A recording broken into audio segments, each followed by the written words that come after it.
Ako si Dazzle. Tamad ako pero maganda pangalan ko. So for today's kaganapan is birthday ng inang ko and nandito pa ako sa school. That time, recess namin and kumakain pa rin sila and ako tapos na. Sa part nga na yan is umiinom ako ng soya kasi soya lang talagang natira sa pela ko. Pela? Yung kasama ko nga pala dyan is yung best friend ko. Yan nga pala yung classroom namin na madumi. Charis.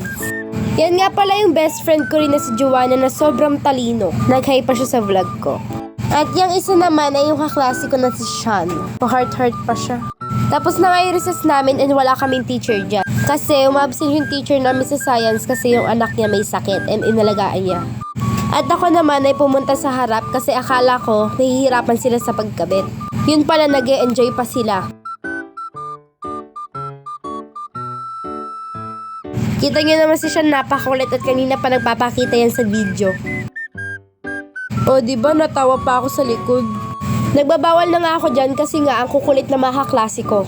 Ganyan po ang buhay presidente. Minsan galit, minsan masaya, minsan nagpapatawa. Nagdilis lang ako ng noisy dyan. Alam niyo ba kung sino yung noisy? Di yung president. Kasi nga pinapatawa ko sila dyan.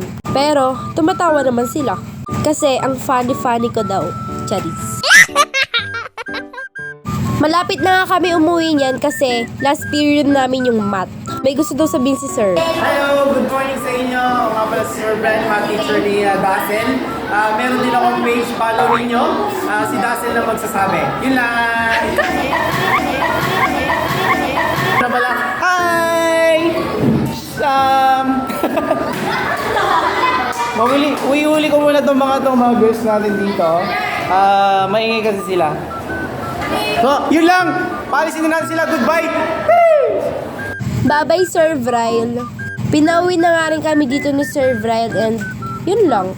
Si Sir Vryle nga pala ay nag-vlog din siya and magaganda naman yung mga vlog niya. Wow! Habang naglalakad kami dyan, sabi ng kaibigan ko, punta daw kami 7-Eleven kasi nga daw, bibili daw siya ng lollipop. Lollipop ng ading niya. Kasi nag-promise siya na bibigyan niya ng lollipop yung ading niya. Andito na nga kami sa 7-Eleven and namimili na siya ng bibili niya. Pero nandito siya sa bandang chocolate. Akala ko ba lollipop? Pagkatapos nga namin bumili, umuwi na agad kami. Pagka-uwi ko nga, ito yung bumungad sa akin. May mga bisita na pala, akala ko wala pa. Pagbaba ko nga ng sasakyan is pumunta agad ako dun sa mismong kainan para kumain na. Kasi gutom na ako. Nainis nga ako agad kasi naubusan ako ng cake. Ito na nga pala yung nakuha kong pagkain and may minudo pang kasama yung pansit. At sobrang takaw nga kumain na tong pinsan ko na to.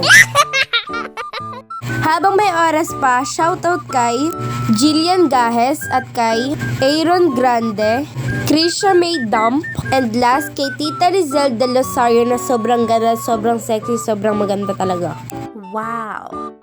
Yun lang ang mga nagpa-shoutout and I'm so sad kasi yung mga dating sumusuport sa akin wala na and yun lang.